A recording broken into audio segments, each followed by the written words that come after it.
Hey guys, Captain Dylan Hubbard here at Hubbard's Marina. Welcome to our Sunday night live stream show. Hopefully you guys are ready for a good time and a great show. Thanks for tuning in tonight.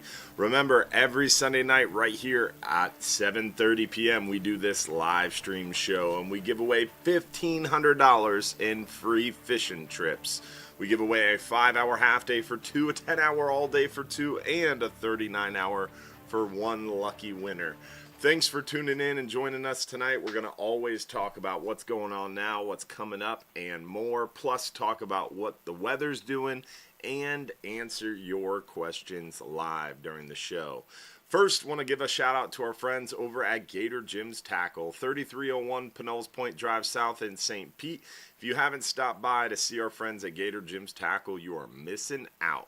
Great people, killer deals, huge selection, really cool place to stop by and say hello. Again, 3301 Pinellas Point Drive South in St. Pete.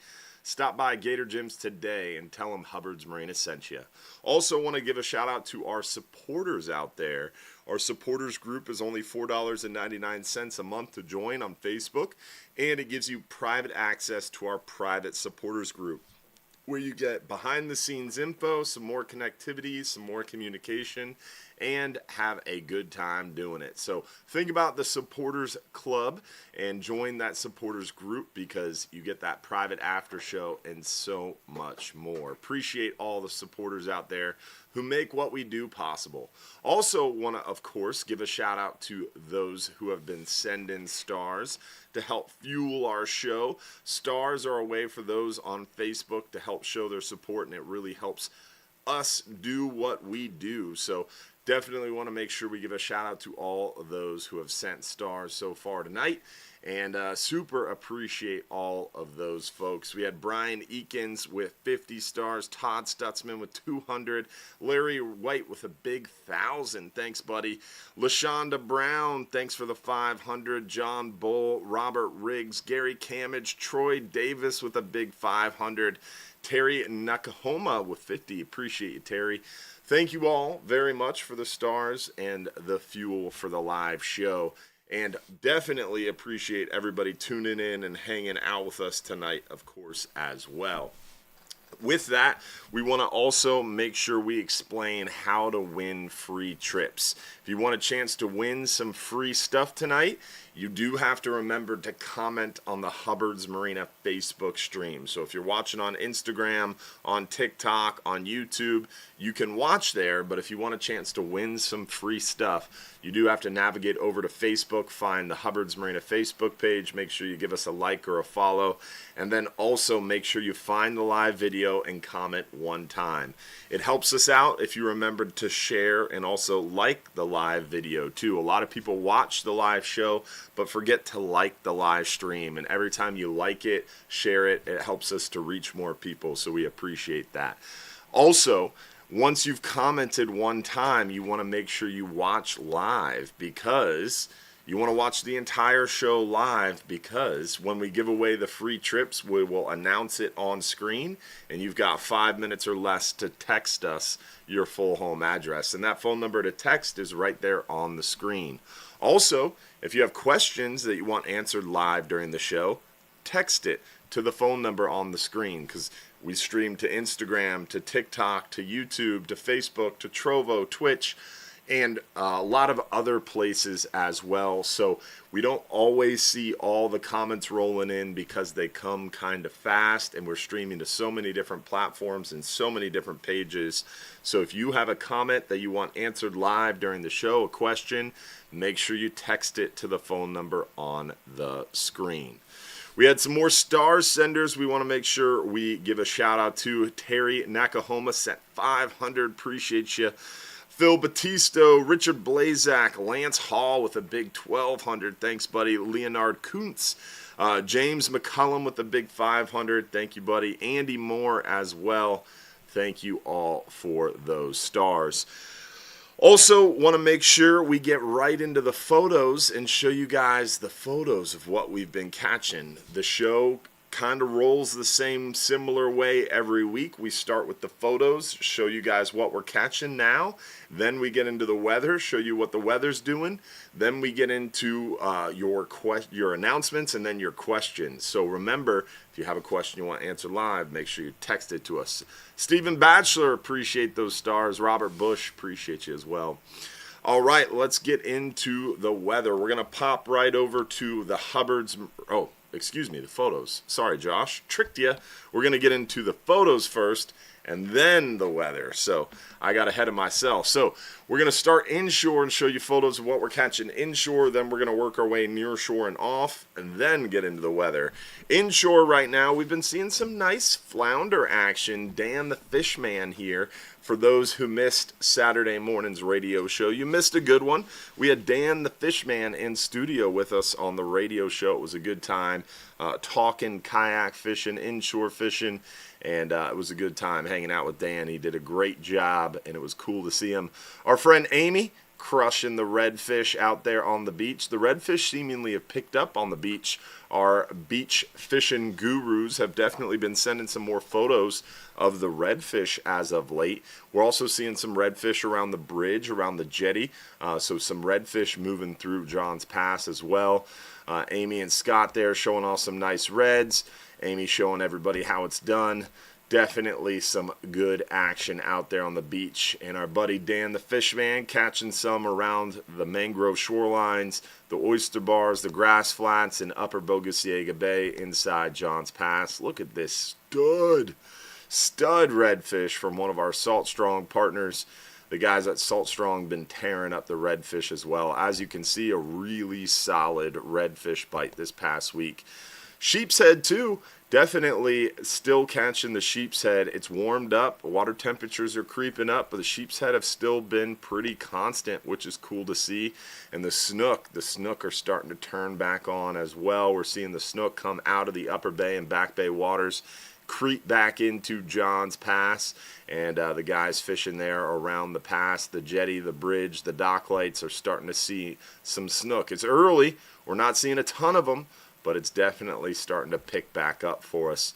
And we're on that new moon. That new moon typically concentrates these fish around the dock lights, bridge lights at night. So nighttime fishing should still be real good the next couple days for those snook at night. During the day, around the grass flats, mangrove shorelines, we're still seeing quite a few snook. The trout bite slowed down a little bit, but still seeing some nice trout out there.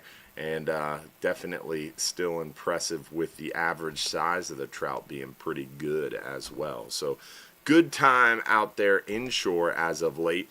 Now let's work our way near shore and offshore and show you guys what we're catching a little bit deeper. We don't have a lot of near shore and offshore pictures this week, not from lack of fishing or lack of catching. Just it's been a little bit crazy for the staff, so we didn't get as many photos submitted, unfortunately, this past week. But we are catching a few of those hogfish. The hogfish bite's still cooperating for us. We're not seeing quite as many as we did when the water temperatures were cooler, but we're still catching a few of them here and there on the half day and a few here and there on the 10-hour all day. The big news lately has been the mangrove snapper. The mangrove snapper bite has been pretty impressive near shore, 10-hour all day, catching some nice mangrove snapper. The occasional nice big fat red grouper is always a pleasant bonus as well. We're not seeing a ton of them, but there's a few red grouper here and there on the 10-hour all day. And of course, plenty of the white grunts or gray snapper too. Sharks were pretty prolific as well, and that's just a sign of the times. Water temperatures creep up, sharks start to become a little bit more prolific. Offshore, you guys saw that video this morning, hopefully, of that 39-hour trip coming in. They did pretty well on those red grouper, solid mangrove snapper bites, some big fat yellowtail. The jackpot winning snapper on the 39-hour trip was actually about a 5-pound yellowtail, which was pretty surprising. Not a mangrove snapper. There were some bigger mangrove snappers, some 7-8 pound mangroves, but none of those guys were in the jackpot. So a yellowtail took home the jackpot on the 39-hour, which was pretty impressive. Also, we saw a couple scamp grouper, saw a nice blackfin tuna, lots of other heads and tails, vermilions, porgies, almacos, that kind of thing as well. So pretty solid catch on that 39-hour adventure. But this past weekend has been kind of strange, right? We were on a new moon, and typically a new moon means a little bit of a softer night bite and a little bit better day bite. But the 12-hour night snapper this past Friday night on that new moon, maybe 2 days prior to that new moon, crushed it. Captain Dylan Kilgore ran that trip, and Pete, the first mate, said they had 300 mangrove snapper. Captain Dylan said it was more like 250 to 275 mangrove snapper, but regardless, whatever, even 250 is an astronomical number of mangrove snapper. So the 12-hour night snapper just absolutely crushed it, home run. The fishing was incredible. The 39-hour trip saw a very similar trend. They got out there and they crushed the fish at night. The mangrove snapper bite was a little tough, but they did really well on some nice yellowtails. They caught some red groupers, some vermilions, some porgies. They did really well on the 39-hour trip at night. A few mangroves, but not a ton. And then the daytime fishing was actually pretty tough on the 39-hour trip, which is the opposite of what you would expect on a new moon. Typically, you'd expect a softer night bite and a better day bite, but it was the opposite this moon phase, which is pretty strange. But it goes to show you, we've talked in the past, a lot of people are so wrapped around, well, the moon phase, I got to go fishing when it's a full moon, new moon, whatever. People get really tied up into the moon phase, and this weekend was a great example of how that is not the case, because the moon phase is only one of so many variables: water temperature, barometric pressure, water clarity, overcast or not, telemetry. There's just countless other variables, right? And the moon phase is not always the dominant variable that drives whether or not the fish are going to bite. And this weekend was a surefire sign and great example of how sometimes, no matter what you do and what you plan and what you think you might know, the fish tend to do the opposite, right? So it was pretty interesting. Definitely wanted to share that little bit of knowledge or experience with you guys because I found it interesting myself. Now, with that, we've talked about what we're catching now. We gave you a little update from the fishing side of things. Let's get into the weather and show you guys what's going on weather-wise. The beautiful part here is we are in that time of year where there's not much to talk about weather-wise. We're going to go over to the, oh my goodness, Bob Bauer said a 9-pound, 7-ounce mangrove snapper won the jackpot on the Friday night snapper. That's crazy. That's a big mangrove snapper for a night, 12-hour night trip. We're going to hop over to hubbardsmarina.com, hit fishing trips, scroll down to the weather links page. We're going to start in the 5 and 10-hour forecast area under the wind finder links. And you can pretty quickly tell here, forecast is definitely more moderate. Wind has picked up. I looked at this morning and didn't see so much green, so the wind has picked up a little bit. Let's find out why. Looks like we've got a little bit of an east wind there Tuesday morning and Wednesday morning, but calms down nicely. Still pretty much 2 foot or less, so the wind doesn't stay strong for very long, which is good. So, yeah, pretty much 2 foot or less all week long, with a little bit of an increase in wind Tuesday, Wednesday, and Thursday morning. With it dying down in the afternoon. So the wind doesn't blow very long, which means it's not going to be able to really build up a sea, which is nice, good to see. I'm interested to see why the wind is picked up, though. So let's go back to the weather links page, because this morning it looked really good throughout the next 7 days. So it's changed, and the wind has picked up a little bit. So let's scroll down to the bottom of the weather links page, and where did my link go? The ultimate storm forecast. Oh, it was at the top. Sorry.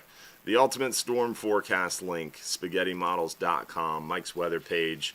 We're going to scroll down here on Mike's weather page, and I'm going to scroll slowly so you can kind of follow me. About halfway down the page on the right-hand column are these prog charts. So today, can you zoom out a little bit, Josh? All right, so today We've got a little bit of an occluded front, high pressure hanging out. Not really much happening today. Tomorrow, that frontal boundary starts to slide down on us Monday. And then, let's see, Tuesday is when that weather picks up in the morning. So we just got a little bit of tropical moisture sitting on top of us.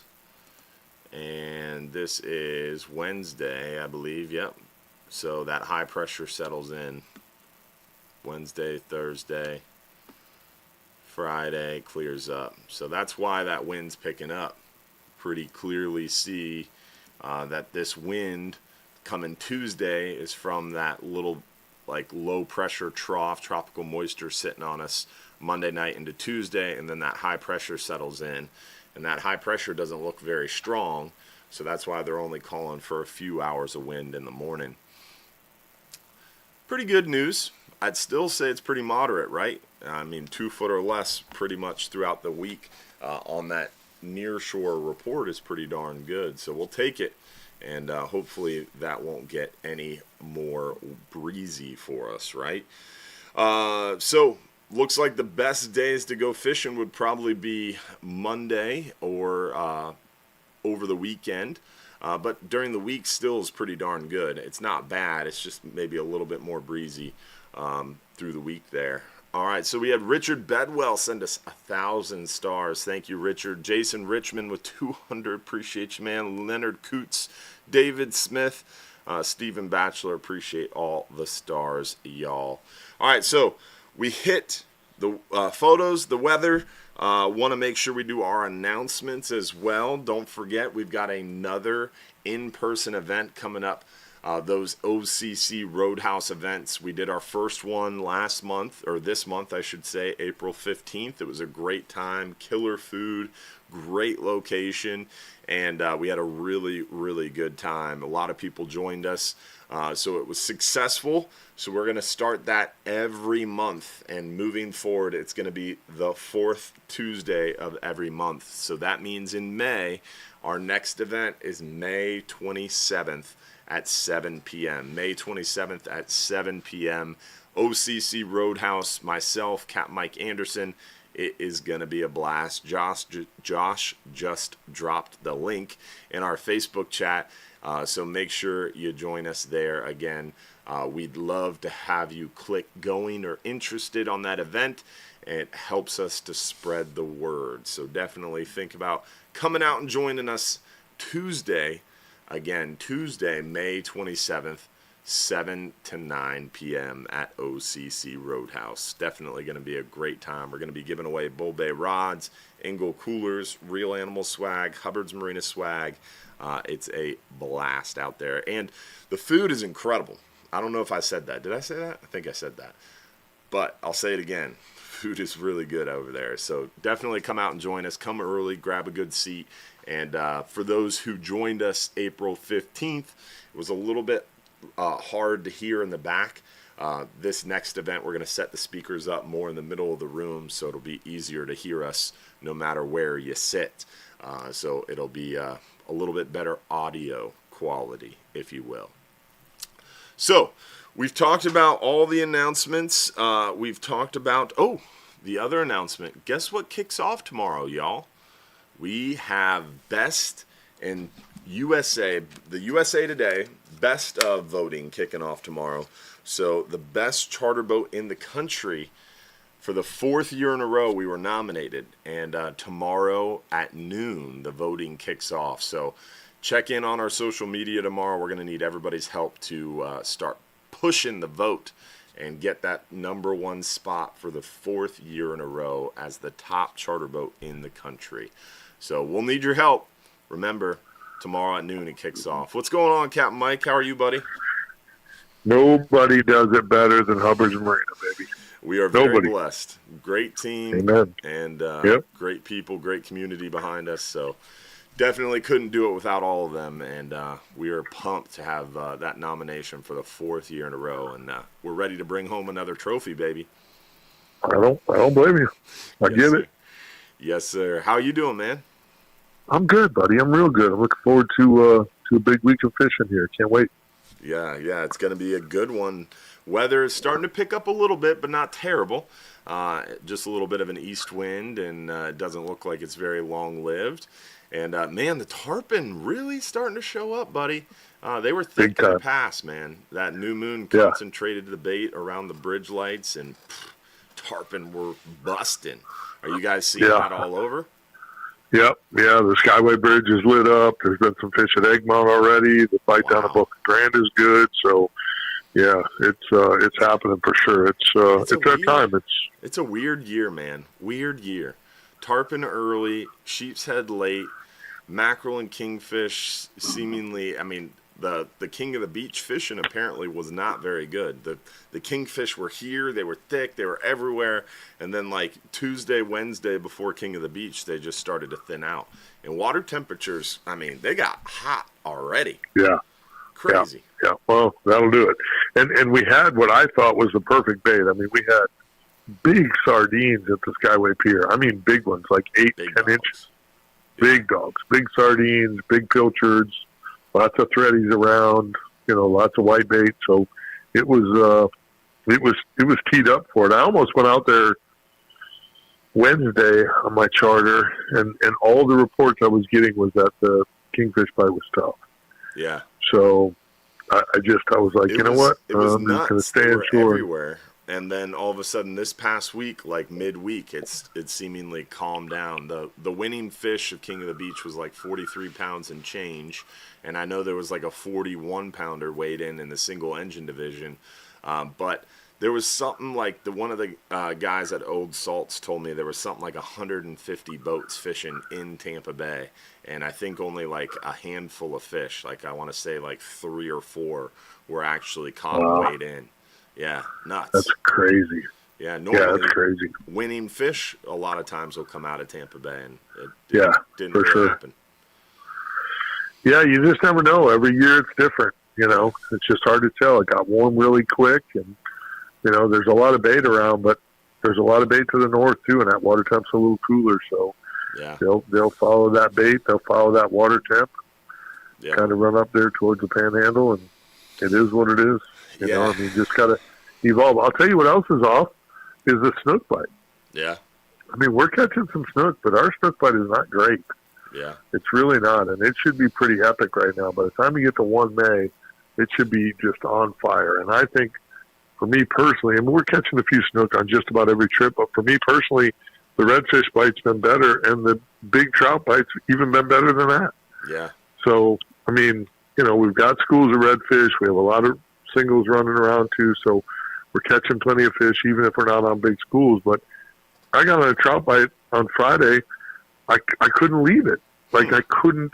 Like, we caught a few redfish early, caught a couple snook. I went to this trout spot, and I mean, I just finished my day there because, I mean, every other fish we caught was over 20 inches. I mean, it was crazy. It's been really, really good on the redfish and the trout, but the snook is a little off. So I don't know. It's cyclical, I guess. Maybe it's just, part of it. Last couple of years, it's been a great snook bite, and we've had to grind to catch a redfish. Now the redfish are booming, and the snook are a little off. So, yeah. we're always on our toes. In John's Pass, it seems like redfish have really picked up. We're seeing more around the bridge, the jetty, and even some on the beach. The trout bite softened a little bit, but the snook have started to show up. It hasn't gotten crazy, but the snook seemingly have softened up the trout a little bit. There's more snook cruising through the lights. Not walk across them super thick like we see in the summer, but it's starting. And I'm excited. I'm a little shocked because with the water temps, and here we are at the end of April, that bite should be absolutely ferocious right now. They should be just pouring out. I'm not surprised at the redfish bite, especially around the moons. Yeah. Those passes, redfish will concentrate in those passes just like a lot of your game fish because there's so much water movement right there. Yeah. The water temps are a little high. The water moving really good in the passes keeps it a little bit cooler, and it's moving so much bait around. Yeah. So it's dumping. It's just, focus on those passes, especially around the moons, and and find the mullet. Every time this week that I found big mullet schools, and I know people get tired of hearing it because it's a crutch for us captains. But if you find big concentrations of big mullet, we're finding redfish and big trout mixed in with them. It's crazy. And what you were talking even about, up super shallow. What you were talking about at OCC Roadhouse, you emphasized it. You're looking for mullet, but you're not looking for small to medium. You're looking for the big dogs, the big fatty mullet, and those are the ones that the redfish are friends with. That was a cool way you put it. I call them the meat chickens. I'm looking for big, and again, it's a real simple concept. And I know, here on the call, people can't see my hands, but, a 6-inch or 8-inch, maybe even a 10-inch mullet and a 28-inch redfish are not friends. Like they're not hanging out together. Yeah. You know what I mean? Mm-hmm. But, a 20-inch or 24-inch mullet and a 28-inch redfish, they'll hang out together. They're hanging out. They're buddies. So you just got to find those big old meat chicken mullet and focus on those. Normally, if you find schools of the smaller mullet, there's not going to be a whole lot with them. You can get lucky and pick up a straggler here and there, but if you do, it's probably not going to be a very good fish. It's going to be on the smaller side. With those big schools of big mullet, which I wish we had more of, but we do have some, if you can find them, stay focused on those schools, put cut bait in them, put live bait in them, they will produce fish. There's no doubt about it. That's been the key almost all spring. Find the meat chickens. Find the meat chickens, baby. The mullet meat chickens. Nice. We need to make a T-shirt. Meat chickens are us. I see Find the meat Josh is chickens. making notes. That's my guy. Funny. Josh is my guy. Well, I appreciate it, buddy, and look forward to May 27th, every fourth Tuesday of the month at OCC Roadhouse. It's going to be a good time. Can't wait, brother. We had a really good time. I want to thank everybody that came out to the first one. Both you and I were both blown away by the amount of people that showed up, and I know Keith Overton there at OCC was blown away as well. So, we were so blown away that he had to move us to a different day. Yeah. Yeah, and next time he's going to have to move us outside. That's fine. That works for me. They got a great stage and a great area out there. Yeah. The food's really good. You and I both had some wings, and they were delicious. Good. So, it's a really, really great venue for just getting together and talking some fishing. So you and I will have to bump heads here and see who our special guest will be, but we'll get somebody in there to talk with us. We'll light that thing up. Yes, sir. Looking forward to it, man. Well, we appreciate it, Mike. You have a good night. Yeah, you and Josh both. Appreciate you guys. See you, man. See you. Always a pleasure talking to our buddy Capt Mike, and definitely going to be a good time over there at OCC Roadhouse, May 27th, 7 to 9 p.m.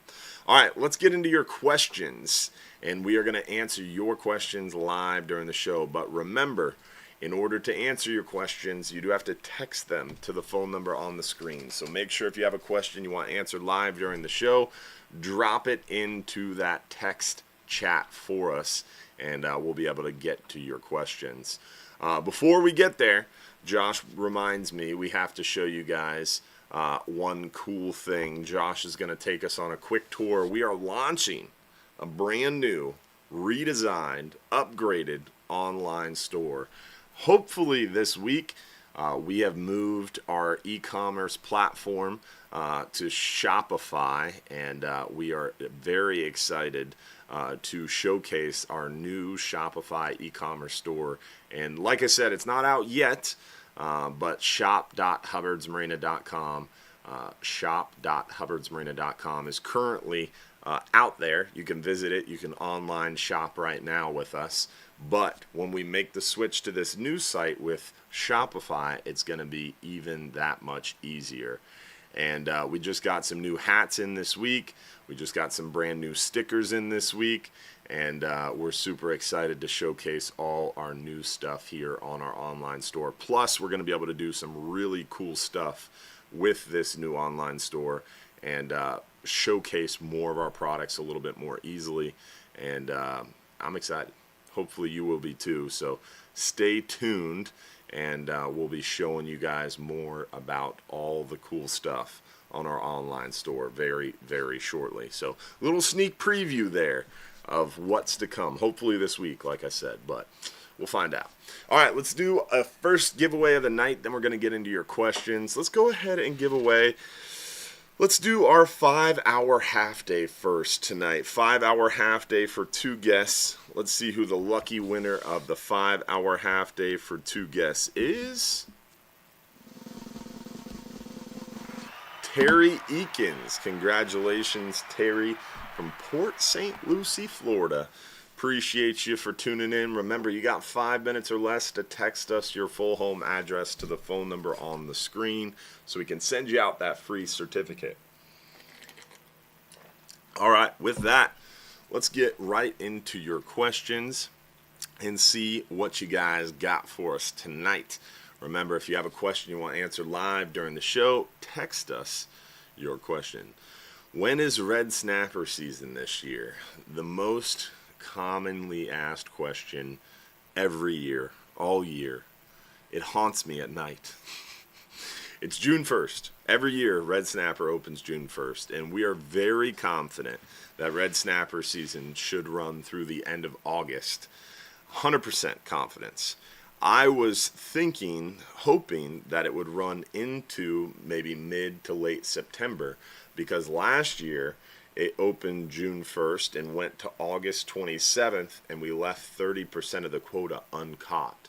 So I know without a shadow of a doubt, it's going to open June 1st this year. And I was thinking it would go into like mid to late September because they have to give us more time to land that full quota. But I'm hearing in conversations at the last council meeting that managers at NOAA are a little concerned of leaving it open into September because they don't want to see a big spike and then have an overage. So they were thinking opening it June 1st, leaving it open to the end of August, then closing it, and then if there's any leftovers, reopening it again around mid-October, early November. So that is the conversation. So should be finalized in the very coming soon weeks, which reminds me I should probably make a note to make some phone calls on that this week, because red snapper season and the red grouper emergency rule is at the top of their to-do list right now. And then once they get through this red grouper and red snapper thing, they are going to start working on gag grouper and amberjack.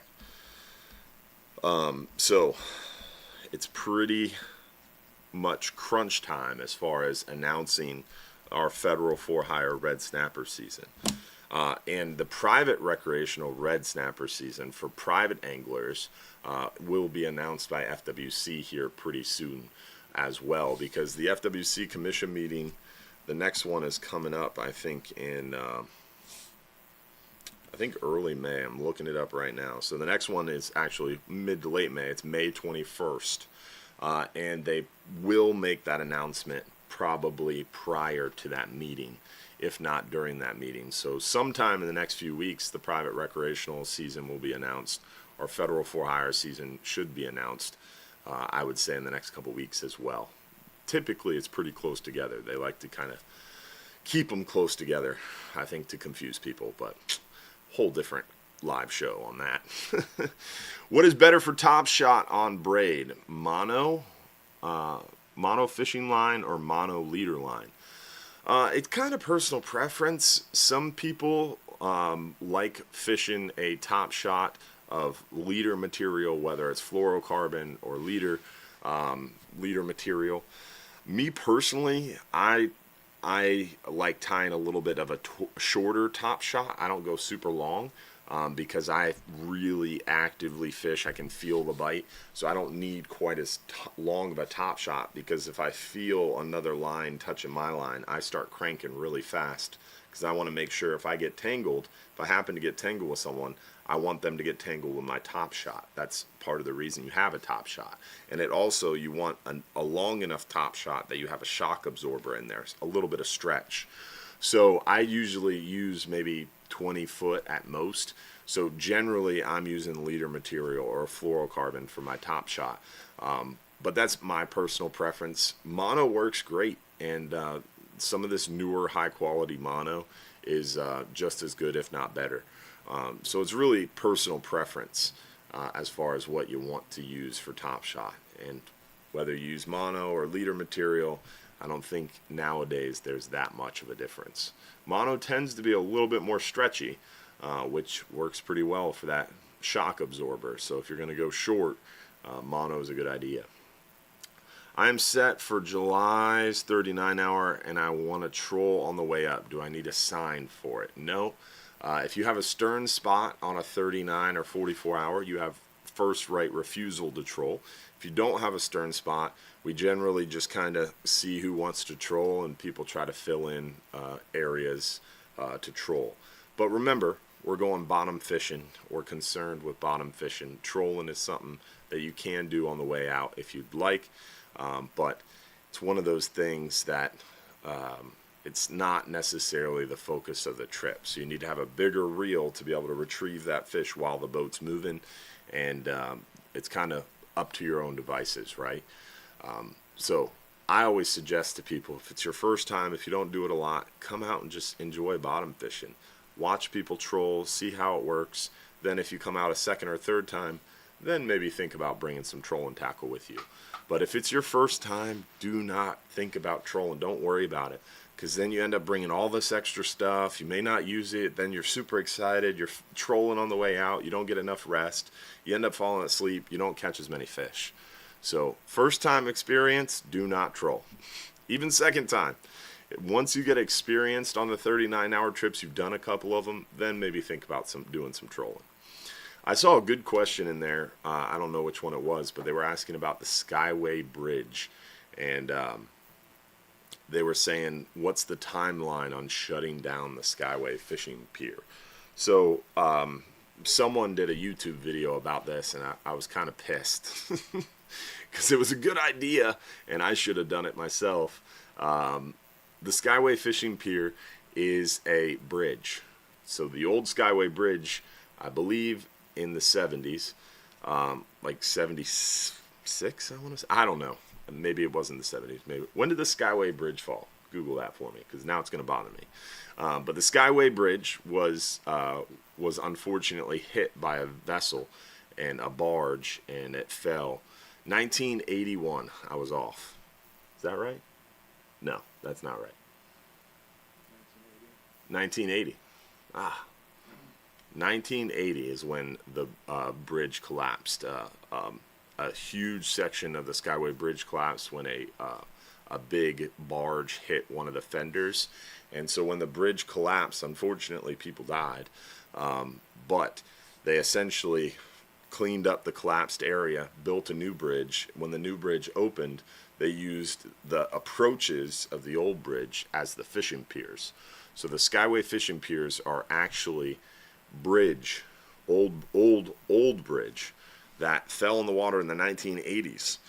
Now it's 2025, so that's what, 45 years later. Remember, bridges generally have about a 50 to 60 year lifespan with heavy traffic. This fishing pier is got an end date.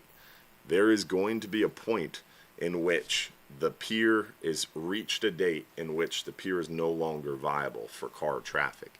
Now, they could extend the life of those fishing piers if FDOT came in there and said, hey, no vehicles are allowed on the pier. But if you don't allow vehicles on the Skyway fishing pier, the South Skyway fishing pier is like 2 miles.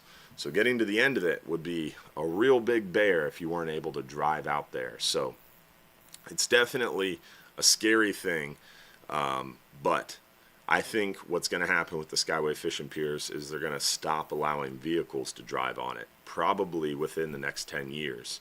And then not long after that, another 10, 15 years later, they'll probably stop any traffic to it and they'll end up taking them down, just because unfortunately nothing lasts forever, and bridges over time get weakened because structurally they start to settle into the sediment and stuff like that, and they get uneven and cracks occur, and then all of a sudden engineers say, hey, it's not safe, and they close it down.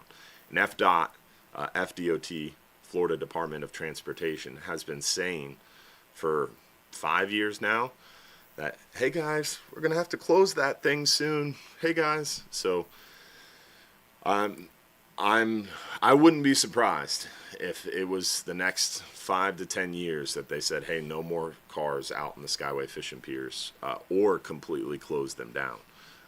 But I don't know. We'll see. Time will tell. So to answer the question, there is no timeline. There is no announced, hey, this is when we're going to do it. But they've made it abundantly clear multiple times that there is an expiration date, and we're getting close to it. All right, next question. Are the big squid wings your crews would cut for bait now unavailable? I heard that someone developed a recipe and they're now sold to restaurants. So very often, I would say at least once every 6 to 9 months, they become impossible to get. And then we get squid bits, or we'll get squid tentacles, or we'll get whole squid. We'll just get some other type of squid. But very commonly, our bait supplier tells us, hey, we don't have squid wings, and we don't know when we're going to be able to get them again.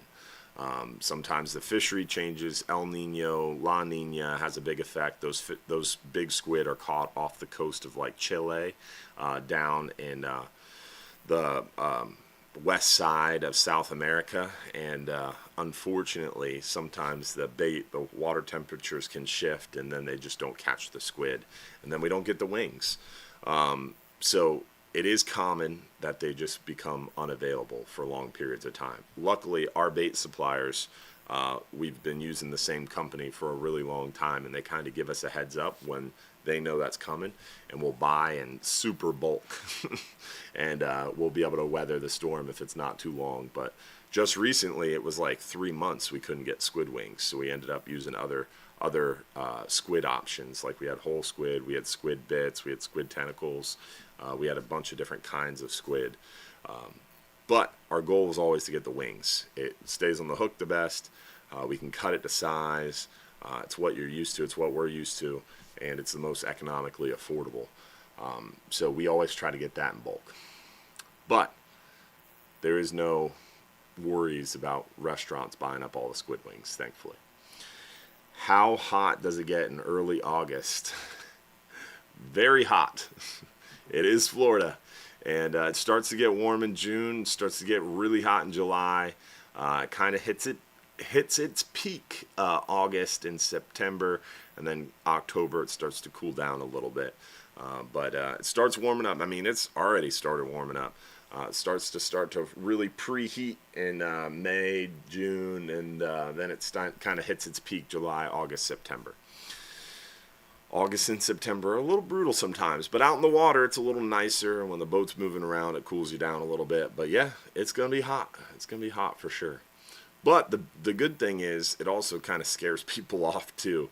A lot of times when the kids get out of school early, like late May, we get real busy. And it's still nice out. It's not super humid, not super crazy hot. Beginning of June sometimes can be a little bit less hot, a little bit more mild. It's not crazy yet, and we're really crazy busy. And then July rolls around. It's still pretty busy, but then towards the end of July into August, kids start going back to school, and it just drops off, dude. Like, end of August last year, Red Snapper was still open, and we had Red Snapper trips going out there with like 18 people on them. And this year it looks the same. I mean, June 39-hour trips are like sold out. A lot of them are completely sold out. July trips are 40, 45, some are sold out. August trips, there's like 20, 25, 30 people on those August trips on the weekends. The midweek trips, some Sunday trips in August right now only have 10, 15 people booked. So we are going to see that again this year, where Red Snapper Madness starts June 1st and stays real busy through June, and then in July it kind of starts to fall down. And by the end of July, early August, I'm like, do people remember Red Snapper still open? And the Red Snapper Madness ends, and that's when we all get to enjoy the Red Snapper a little bit. I stop hating Red Snapper as much by then because it's not as chaotic. everybody seemingly gets it out of their system in June and early July. But yeah, generally August, September is a little hot. Maybe that's why it softens up. But I think kids going back to school really puts a nail in the coffin. Thanks, Chris. Appreciate you and your son watching. How much does it cost to be a part of the jackpot on a 39-hour trip? It can vary a little bit. Sometimes it'll be variant on how many people are on board or what people are willing to do and what's in season. But generally, it's about $20, right around that range. Sometimes it's a little bit more if like the guests are interested. We'll bump it up a little bit so you have a chance to win a little bit more money, or we'll have a little bit more categories. Like during Red Snapper, we might have biggest red snapper. Right now, it's biggest snapper and biggest grouper, so there's 2 categories. But come Red Snapper season, we might have biggest snapper, or we might have biggest red snapper and mangrove snapper. But generally, it's just the 2 categories and $20 to enter. All right, next question. What do we got here? Someone said we need to increase security and sent a photo of someone eating a banana underneath the sign that says, "Why are bananas bad luck?" That's funny. That's just poor timing. Do you think fishing will be good Tuesday on the 39-hour trip? Yeah, for sure. Fishing was really good this past weekend, and this coming Tuesday we have a light load. I think, what do we got on there this Tuesday? We only got 27 people Tuesday, and we looked at the weather earlier. It's a little breezy, but it's out of the east. It's not terrible, so that's going to be sunny, blue skies, and even the offshore weather doesn't look crazy, 3.5 foot, so not bad at all. And a lot of times that 3 to 4 foot range is kind of the sweet spot, kind of gets the fish a little bit excited. So I'm thinking going to be a good Tuesday trip, plus lighter load as well. 27 people is not bad. Are there fish cleaning services on the boat? No. We do not offer to clean fish on the boat. We have to wait till the fish are back at the dock. But we do offer fish cleaning services at the dock. 3 fish for $1 on the half-day trips. Longer trips, it's 25 cents a pound. Let's see. What is the best trip for blackfin?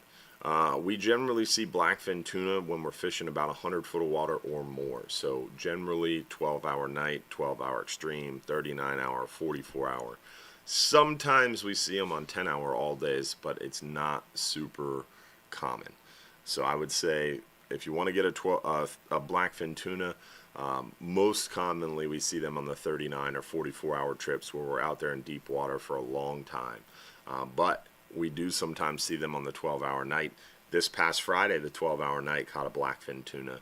The 39-hour trip this weekend caught a blackfin tuna. Generally, we see blackfin tuna bite really well for us, like kind of January, February, March, and into April. This year, we haven't really seen a lot of them yet. And this past weekend, we saw a couple on a couple different trips. So maybe that blackfin tuna will pop off for us now. Maybe it was just a little bit later this year. I don't know. Time will tell for sure. But exciting times are ahead.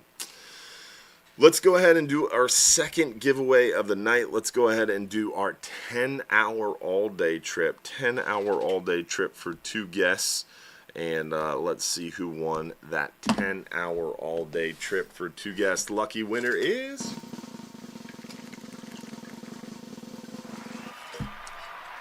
Mike Upham. Congratulations, Mike Upham. 10-hour all-day trip for 2 guests. You got 5 minutes or less to claim your free trip. And I just saw William Keen's name. He was listening to the radio show and he asked me a question, and I did not have the answer for you, but I got the answer for you now. It was Jim Anderson, William Keen, the other guy that I was trying to remember who does the seagrass thing, the seagrass rehabilitation in Tampa Bay, Jim Anderson. So thanks for tuning in, William, and I apologize I didn't remember that answer for you Saturday. I was trying to find your number today, and I appreciate you tuning in tonight because that saves me from doing another to-do item tomorrow. I'm on the 12-hour extreme this weekend. Do you have any idea about the weather? We talked about the weather earlier. Looking pretty good. Update on gag and amberjack season. So I mentioned earlier, red snapper and red grouper are kind of the focus right now for NOAA. And then once they get through those announcements and rules, then they're going to start looking at gags and amberjack. We know gag season is going to open September 1st, and we know it's only going to be about 6 to 10 days, and the bag limit changed. It's only one gag per person. Amberjack is totally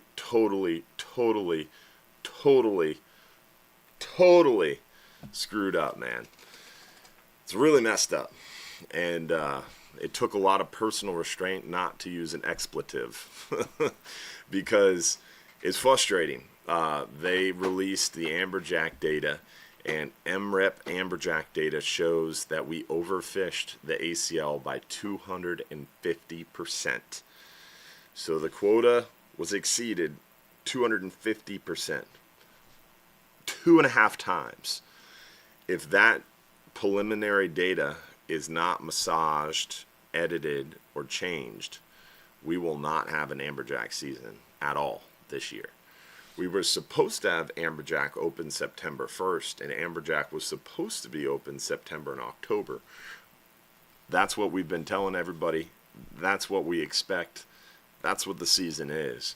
But the 2024 numbers came in for last September and October, and it shows a 250% overage. So if that preliminary number doesn't change, we are not going to have amberjack at all in 2025. So hurry up and wait. We know gags will probably open June 1st, and we know it's probably going to be open for 6 to 10 days, one gag per person. We know red snapper is going to open June 1st and be open till the end of August, maybe into early September. We thought red grouper was going to close end of May, early June, but now red grouper should stay open all year long, baby.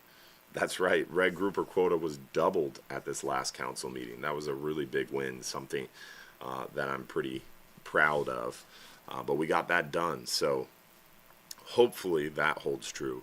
There is a chance that this red grouper quota doubling, there's a chance they don't get that rule done in time and they have to close red grouper. I would assume that we get into kind of June time frame, and if the rule's not in place, they might have to close red grouper and then reopen it when the rule comes into effect. But I don't know. We will have to hurry up and wait on that too. So I don't know for sure on red grouper, but it should be open almost all year, if not the entire year. Gags, we know September 1st for 6 to 10 days, one fish a person. Amberjack, we have no idea about. It's supposed to be all of September and October, but it could be nothing. Triggerfish is the other one. We know that's open all year except for January, February, June, and July. Everything else, open all year. No seasons. No worries. For now. Scamp grouper. It's going to 6 months next year. We'll finalize. They will finalize that season in June at that council meeting. So I'll know that. But right now it's only 5 species: red grouper, gag grouper, triggerfish, amberjack, red snapper that have seasons. Next year, Scamp's going to have a season. 6 months next year, 2026. Scamp grouper 2027 and beyond, probably like 2 to 4 months. Kind of crappy.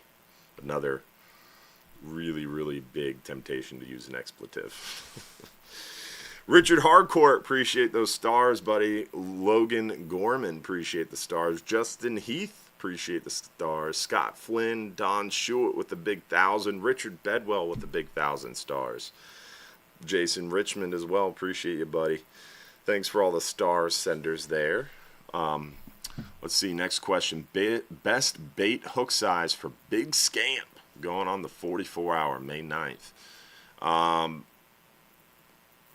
So I would be fishing probably mangrove snapper style, right? Like 6/0, maybe 7/0, and a medium, medium-ish pinfish. Small to medium-ish. like 4 inches, 5 inches, tail hooked if the current's not bad, if the boat's not swinging bad. If we're on a swing, if the current's bad, up underneath the chin, out the top of the face. But yeah, scamp love them, a small to medium pinfish, or a cut threadfin. A lot of times we catch scamp while fishing for mangroves with that cut threadfin on the double snell rig, for sure. Any talks about installing fads offshore on the West Coast? Would you be in a favor of it? You know who does that really well is Destin sucks, but their county is really, really good. Okaloosa County, they really, really know that the reason people go up there is to go fishing and to hang out on the beach, and they spend a lot of money putting fads out there, putting reefs out there. They got like I think it's like a 200-foot or 300-foot boat that they're going to sink, like create this massive offshore wreck. It's really, really cool. So Okaloosa County, big shout out to them and all the work they do and all the money they spent. This project, this like 300-foot boat they're sinking to make an artificial reef was $12 million the county put up to make a reef for fishermen. It's pretty cool. We got a boat or two we can... I'm sure. I sit on the TDC, the Tourist Development Council, and I'm definitely gonna float this out. Like, hey guys, look what Okaloosa County did up in the Panhandle. Pretty cool, y'all. And we just found out we have a whole lot of money. They were gonna give $380 million to the Rays Stadium redevelopment program, and that got pulled. So we have a little bit of a budget surplus. But to answer your question, no, there is no talks, no discussion, and really no motivation from anyone in local government to spend millions of dollars on fish attractant devices. You would think it's really simple to go out there and create a little fad, drop an anchor, put it out there, get it permitted. Nothing is simple. Again, they have a boat. The boat is sitting there. You take it out there, you sink it. It's not that hard. I can't say that because it's not legal. But I know a friend. I don't know how to say this personally, but it's really easy to do, right? And it's silly that it costs $12 million to do, but the reason why is you have to go through this permitting process. They have to make sure it's all clean. They got to test the metal. They got to make sure all the tanks are dry. The EPA, the DEP, all the little alphabet agencies have to get involved and take their cut. So unfortunately, it's a really intensive process. But Okaloosa County is not only doing this big ship, but like 2 years ago, they put out 3 fads, and they were really, really successful. But that's also, it's a little different up there because you go out 20 miles and you're in deep water. You can reach a canyon, 1,500 feet. I think it's only like 32 miles. Whereas our coast, you got to go about 105, 110 miles to start to reach the shelf. So really, to have fads, fish attracting devices that are attracting pelagic species, they would have to be at least 50 to 70 miles out. The other problem is Tampa Bay. Tampa Bay is a really, really popular shipping destination. So because of our proximity to that shipping destination and so many shipping lanes and ship traffic, it's another reason they are hesitant to put out fads, unfortunately. So, just heard there will be no pinfish, puffer, or porgy season next year. That's funny. It's kind of funny. Not really, though. Do you think they will ever up the number of African pompano? Oh, good question, and that is some good positive news. So African pompano, you're only allowed 2 per vessel, and history behind that is African pompano were lumped together by FWC. Remember, in the absence of federal regulation, if it's not a species in the FMP FMP stands for Fishery Management Plan. If it's not in the federal FMP, a species of fish can then be taken by the state, the state FWC can manage that species, and then they can take their state regulations, and if they so choose, they can move their state regulations into federal waters. And they've done that with blackfin tuna, with African pompano, with flounder. So FWC makes a rule in state waters, and since the feds don't manage that species, they say, hey, it applies to federal waters too. So back in the day, when FWC was worried about Florida pompano, which is the pompano we catch on the beach, permit, they threw in their African pompano, and unfortunately all three of them together, they put really, really strict regulations because everybody was targeting the pompano and the permit, and all of a sudden they lumped in their African pompano, which is totally different, lives in a totally different area, much further offshore. So long story short, FWC is been emboldened because they linked all these species together, and FWC has been getting sued by this commercial fishing conglomerate over Florida pompano for like the last 12 years. They had a lawsuit, they won the lawsuit, then they got sued again by someone else, then they won that lawsuit, then the Sun decided to sue again. So long story short, the lawsuit fiasco is over. So I just recently talked to the FWC folks, and they are working on some commercial management, because you're only allowed 2 per vessel recreationally. Commercial, there was a loophole. So commercial guys found this out in the last couple years, and they were going out there and killing 50, 60, 70, 80 pompano. The spear fishermen would go down there to a spot and kill them all. So FWC is going to close that loophole and make some commercial regulations. And then once they're done with that, then they said they would reevaluate the recreational. And what I'm pushing for is 1 per person, or maybe 1 per 3 people, right? Like half a fish. So if you got 10 people on the boat, you're allowed 5. But it's ridiculous that we're only allowed 2 per boat. So yes, African pompano regulation changes are coming. Do you prefer clear or pink fluorocarbon for bottom fishing on the 39 hour? I don't think color matters too much. We talked about this in a past live show. Salt Strong did some really cool videos about this, and you can also just Google what colors disappear in the water first. There's a lot of science behind red being a color that disappears really early. Also blue, light blue. So I don't think color matters that much, whether it's clear, pink, blue. It all looks the same once you get to 60, 80, 90, 100 foot of water. So I think just focus more on quality.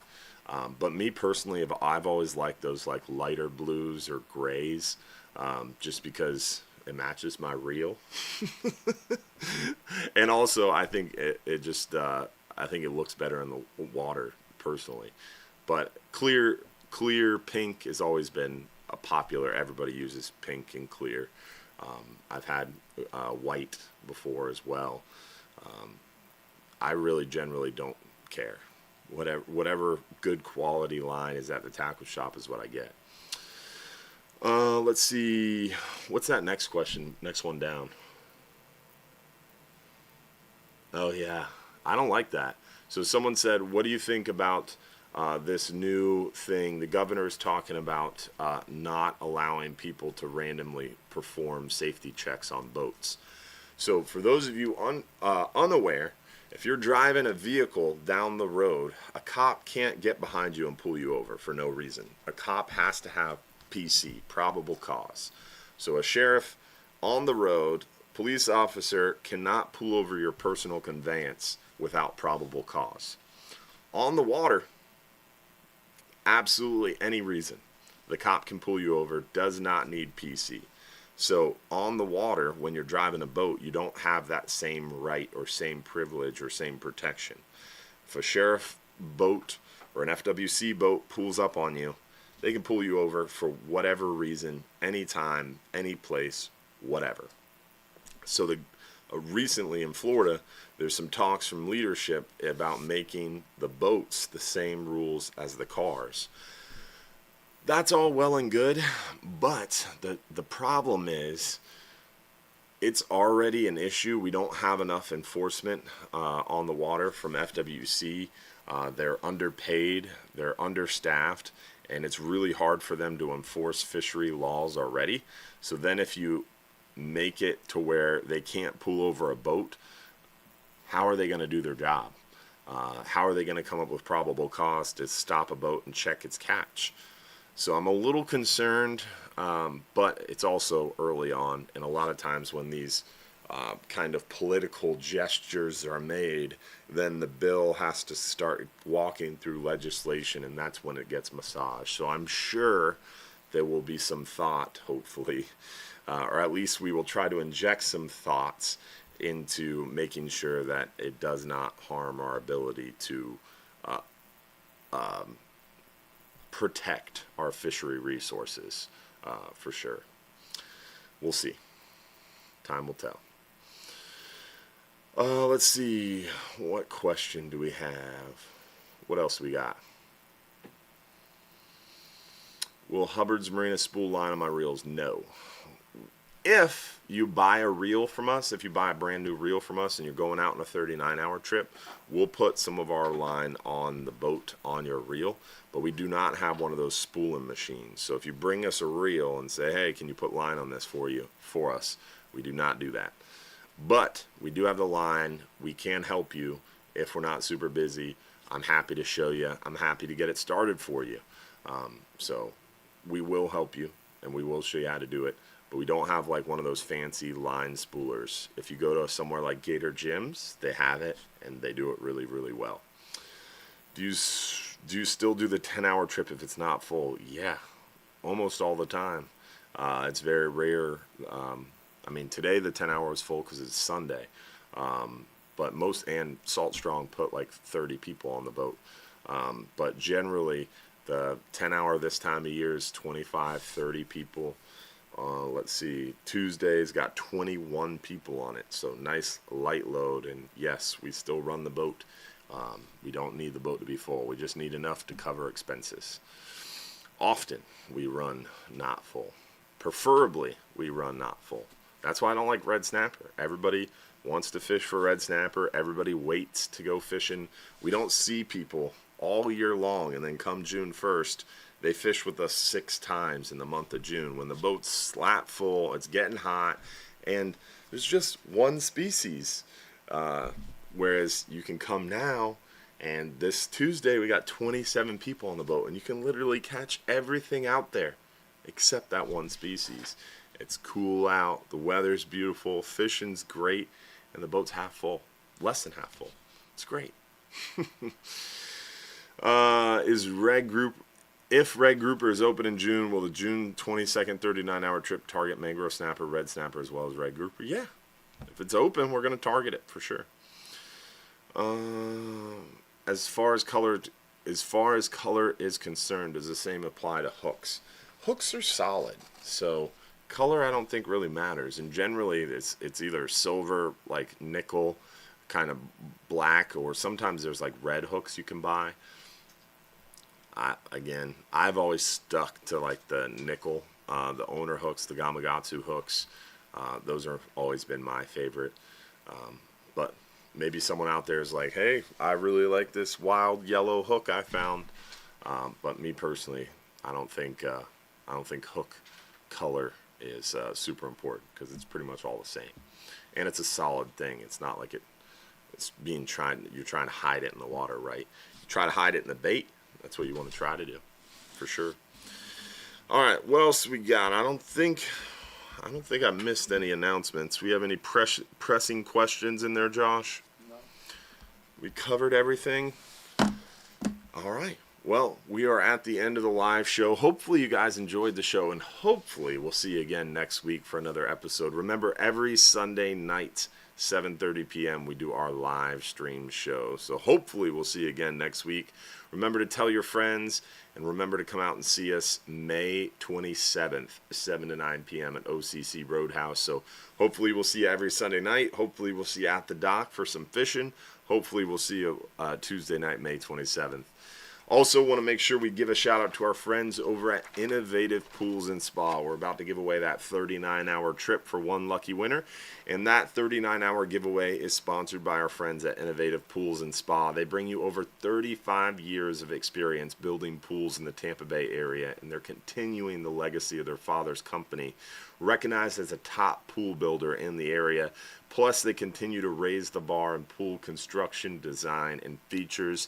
They have an unparalleled passion for the industry. Call them today at 727-788-1650 or visit them online at innovativepoolsandspa.net for an estimate and see why Innovative Pools and Spa is a top choice for families in our community. With that, let's see who won that 39-hour adventure for one lucky winner. 39-hour goes to Jackie Snow. Congratulations, Jackie. Remember, our live after show, the supporters after show, is kicking off at what time, Josh? 8:55, supporters after show. We will see you in our supporters group for the supporters after show. We will see everyone next week at 7:30 p.m.